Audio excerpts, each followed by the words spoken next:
Hello everyone, welcome back to my channel. मैं हूं lovely. स्वागत है आपका लवली की पाठशाला में। पिछले वीडियो में मैंने आपको भारतीय राष्ट्रीय आंदोलन का थोड़ा सा पार्ट आपको बता दिया है, जैसे कि भारतीय राष्ट्रीय कांग्रेस की स्थापना कब हुई थी और उसके संस्थापक कौन थे, उसका प्रारंभिक नाम क्या था और उसका नया नाम किसने दिया, किसके सुझाव पे रखा गया, क्या नाम था, फिर उसके अध्यक्ष कौन थे, वायसराय कौन थे, सदस्य की संख्या उसमें कितनी थी, महासचिव कौन थे और भारतीय राष्ट्रीय आंदोलन में कितने चरण में विभाजित हुआ था।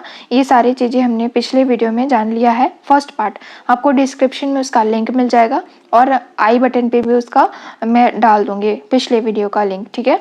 और ये वीडियो देखने के बाद वो वीडियो देख लीजिएगा ताकि आपका सारा कन्फ्यूज़न क्लियर हो जाए। गवर्नमेंट एग्ज़ाम की अगर आप तैयारी करते हैं तो इसके लिए इम्पॉर्टेंट है। तो ये सारी चीज़ें हमने पिछले वीडियो में पढ़ लिया और साथ ही हमने अधिवेशन भी पढ़ा था कि पहला 4 अधिवेशन कब हुआ, कहाँ हुआ, उसके प्रमुख कौन थे और उसमें सदस्य की संख्या कितनी थी, ठीक है। ये सब हमने पिछले वीडियो में पढ़ लिया है।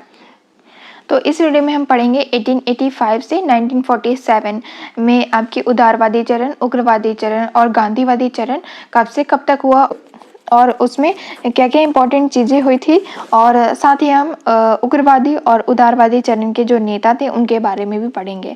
तो वीडियो में अंत तक बनी रहेगा। आइए वीडियो को स्टार्ट करते हैं।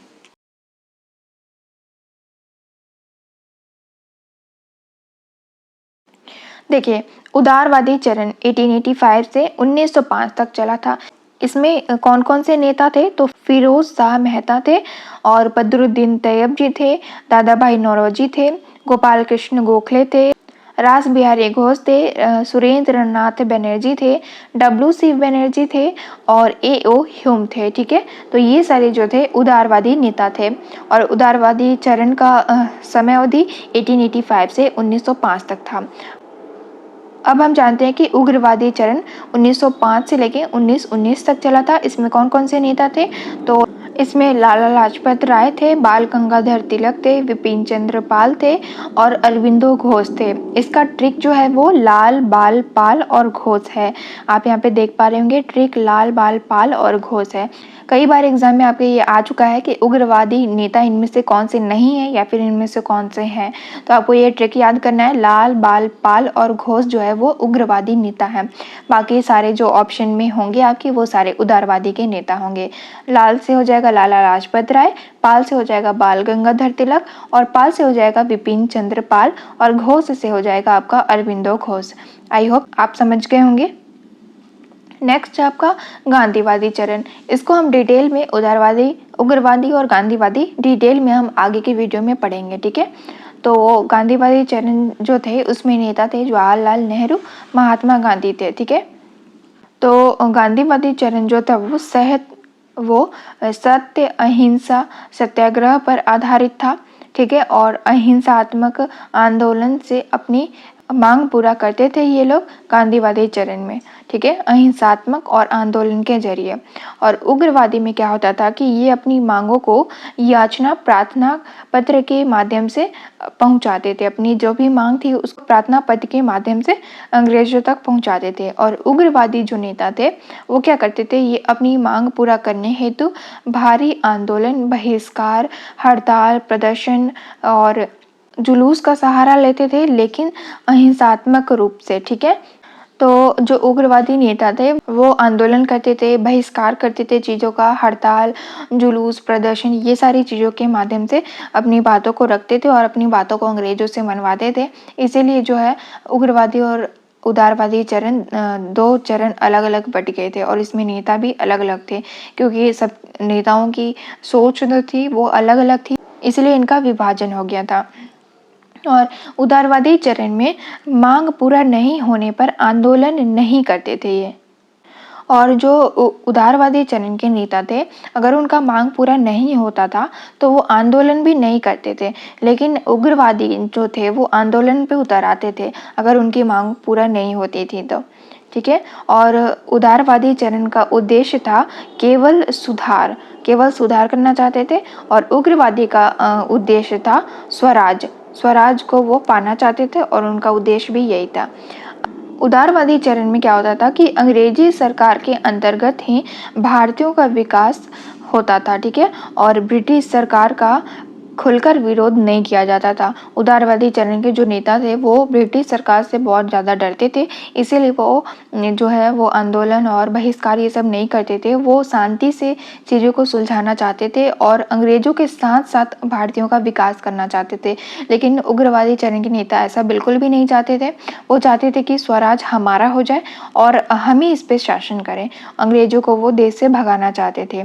आइए जानते हैं क्रांतिकारी आंदोलन क्या था। तो जो हड़ताल, जुलूस, बहिष्कार द्वारा नहीं मानने पर हिंसात्मक का सहारा लेते थे, जैसे कि आगजनी, बमबारी, हत्या इत्यादि का सहारा लेते थे, तो क्रांतिकारी कहलाए थे। और जैसे कि इसमें चंद्रशेखर आजाद, भगत सिंह और राजगुरु थे। तो ये क्रांतिकारी आंदोलन के नेता थे।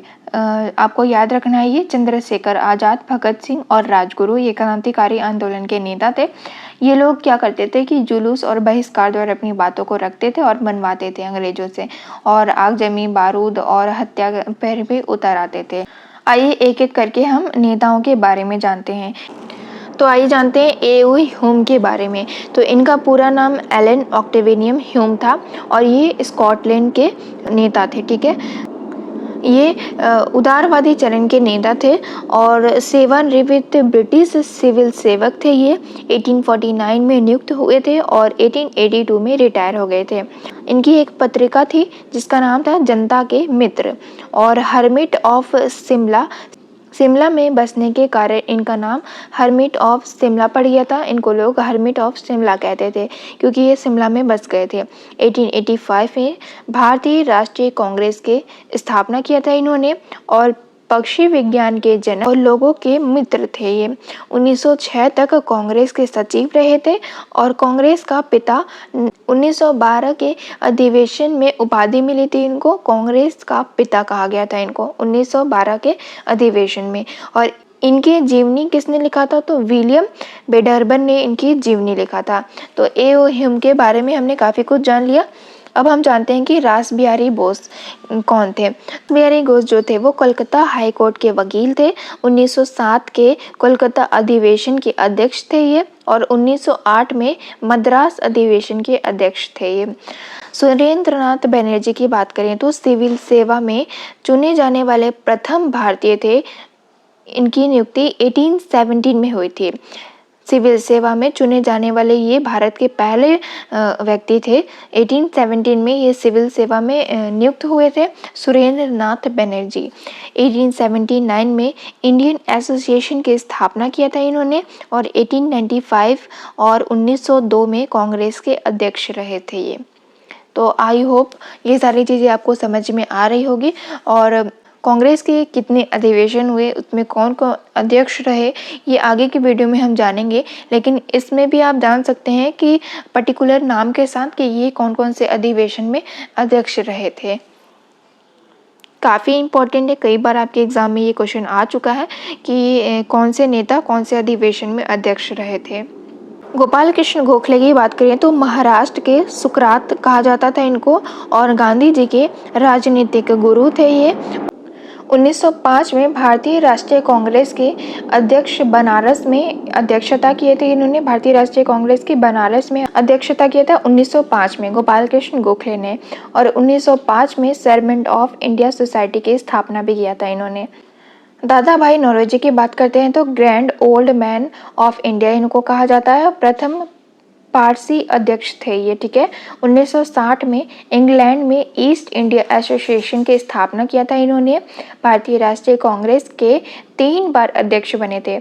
1886 में कोलकाता के अधिवेशन में, 1893 लाहौर के अधिवेशन में, और 1906 के कोलकाता के अधिवेशन में पहली बार स्वराज शब्द का प्रयोग किया गया था। और इन सब तीनों अधिवेशन में अध्यक्ष दादा भाई नौरोजी थे।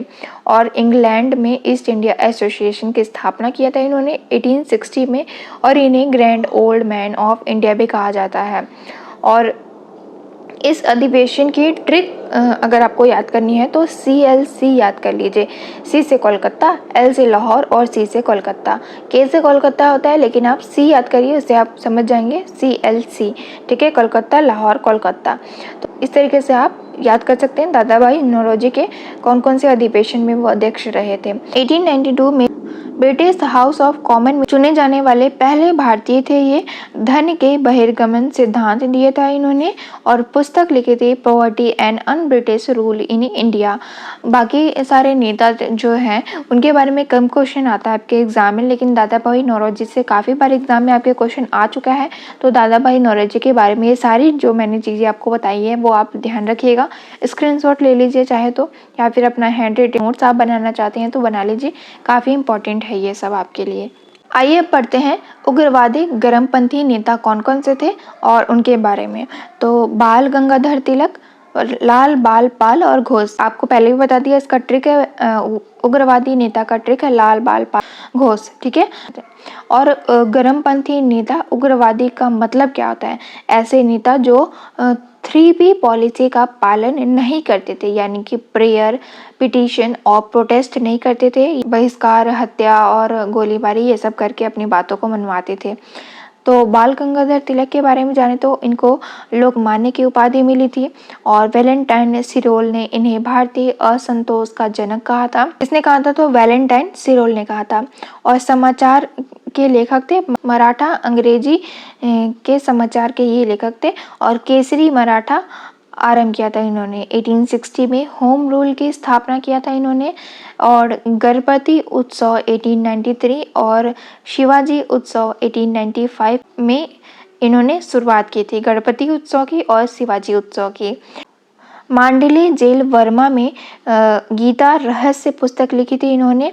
किसने? तो बाल गंगाधर तिलक ने गीता रहस्य पुस्तक में लिखी थी मांडले जेल में। आपके एग्जाम में ये आ चुका है कि गीता रहस्य पुस्तक किसने लिखी और कब लिखी। और कथन इन्होंने दिया था स्वराज मेरा जन्मसिद्ध अधिकार है। काफ़ी बार एग्जाम में आप देखे होंगे ये क्वेश्चन। ये कथन किसका है आपसे पूछ लेता है। मराठा एवं केसरी लेख हेतु देशद्रोह का मुकदमा हुआ जिसे 6 साल का जेल हुआ था इन्हें। 1908 से लेकर 1914 तक ये जेल में रहे थे, मांडले वर्मा जेल में रहे थे और कभी भी कांग्रेस के नेता नहीं बने थे। ये भी एग्जाम में आपके आ चुका है कि इनमें से कौन कांग्रेस के नेता कभी नहीं बने हैं। तो बाल गंगाधर तिलक है वो कभी नहीं बने थे, किसी भी अधिवेशन में अध्यक्ष नहीं रहे थे ये। और लाला लाजपत राय की बात करें तो इनको पंजाब केसरी और शेरे पंजाब का उपाधि मिला था। इन्होंने पुस्तक लिखी थी अनहैप्पी इंडिया और 1920 में कांग्रेस अधिवेशन की अध्यक्षता किया था इन्होंने। और साइमन कमीशन के विरोध में 17 नवंबर 1928 में इनकी मृत्यु हो गई थी। सैंडर्स लाठी से ये घायल हो गए थे और इसके बाद 17 नवंबर 1928 में इनकी मृत्यु हो गई थी। अरविंदो घोष की बात करें तो इन्होंने पत्रिका लिखा था युगांतर और साप्ताहिक पत्रिका इन्होंने लिखा था कर्मयोगी और धर्म। तो ये था उदारवादी और उग्रवादी नेता के बारे में सारी डिटेल। तो जितने भी नेता थे उनके बारे में हमने डिटेल में डिस्कस कर लिया है। आई होप सारी चीज़ें आपको अच्छे से समझ में आ गई होगी। नेक्स्ट वीडियो में हम पढ़ेंगे बंगाल विभाजन पढ़ेंगे और स्वदेशी आंदोलन, बहिष्कार आंदोलन पढ़ेंगे। कांग्रेस का अधिवेशन कब कब हुआ, उसके अध्यक्ष कौन रहे और उस अधिवेशन में क्या क्या इंपॉर्टेंट बातें घटित हुई थी, ये सारी चीज़ें हम अगले वीडियो में पढ़ेंगे। तो इस वीडियो में हमने उग्रवादी और उदारवादी के नेताओं के बारे में पढ़ा, अच्छे से डिस्कस किया सब कुछ डिटेल में। और इसमें कौन कौन से नेता थे, कौन कौन सा चरण कब से कब तक रहा था और क्रांतिकारी आंदोलन क्या होता है, उसके नेता कौन कौन थे, ये सारी चीज़ें हमने पढ़ लिया इस वीडियो में। वीडियो अच्छा लगा हो तो वीडियो को लाइक कर दीजिएगा, अपने दोस्तों के साथ शेयर करना मत भूलिएगा और चैनल को सब्सक्राइब कर दीजिए ताकि आने वाला वीडियो का नोटिफिकेशन आपको मिलता रहे। मिलते हैं नेक्स्ट वीडियो में किसी नेक्स्ट इंपॉर्टेंट टॉपिक के साथ। Thank you.